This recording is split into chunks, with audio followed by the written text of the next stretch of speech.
Good day mga kaayos! Ako po ang inyong Kuya Nap na bumabati sa inyo ng isang mapagpalang araw. Kung bago lang kayo sa content ko, isang like, isang comment, isang share. Masaya na po ako doon. At pag-usapan natin yung mga importanteng bagay na nangyayari mismo sa buhay nating lahat. Pag-usapan natin itong mga kaayos, medyo nabigla tayo sa mga nangyayari ngayong linggo sa bansa natin, di ba? Kasi dalawang magkakasunod na lindol yung nangyari. Una sa Cebu, magnitude 6.9. Kahapon naman sa Davao, magnitude 7.4. Di ba? Nakakatakot na yung mga lindol ngayon. Marami ang napinsala at nawalan ng ari-arian. Marami rin ang namatay. Di ba? Nakakalungkot mga kaayos. Hindi talaga natin pwedeng panghawakan yung mga bagay na meron tayo pag dumarating yung mga matitinding kalamidad, di ba? Kahit gaano kakayaman at dami ng ari-arian, isang bagsak lang ng kalamidad, pwedeng ma-wash out lahat kung ano yung meron ka. Nangyari na yan sa ibang bansa, di ba? Halimbawa sa Japan, nung nagkaroon sa kanila ng tsunami, dun sa isang lugar na yun, sama-sama dun yung mga tao, mayaman, mahirap, lahat ng klase ng tao nandun. Pero nung dinaanan sila ng tsunami, bigla silang nagpantay-pantay. Diba? Marami rin yung namatay.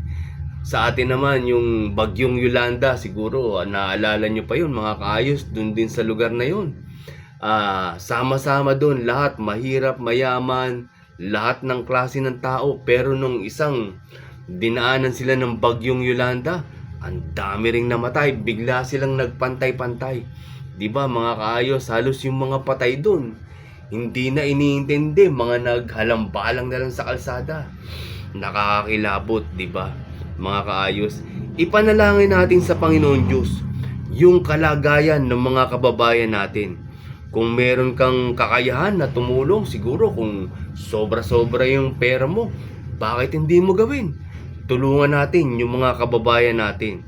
Doon naman sa mga politikong nakaupo, sigurado magkakaroon kayo ng yung state of calamity fund. Kasi di ba maraming nasalanta. Sana yung ilalagay na pondo doon, sana 100% maitulong natin sa mga kababayan natin. Hindi yung puro ayuda lang. Tulungan natin silang maitayo rin kahit papano yung mga bahay nila, di ba? Iwasan na natin muna yung pagtatalo-talo, 'di ba? Unahin muna natin yung mga kababayan natin para tulungan. Alam niyo mga kaayos, ipinapanalangin namin lagi sa loob ng Iglesia ni Cristo na magkaisa yung mga namumuno sa bansa natin. Tama na yung pagtatalo-talo para maging maayos yung bansa natin. Siguro unahin muna natin yung mga bagay na to. Katulad na ito, may mga kababayan tayong nasalanta. Ito muna yung pinaka top priority natin, di ba? Bago kayong magkagulo, ito muna. Sana makarating sa inyo to, mga politiko, no? Tigilan nyo muna yung pagkakagulo.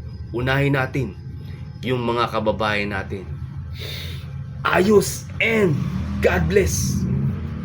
Maraming salamat sa lahat ng mga sumusuporta. Salamat po sa inyo.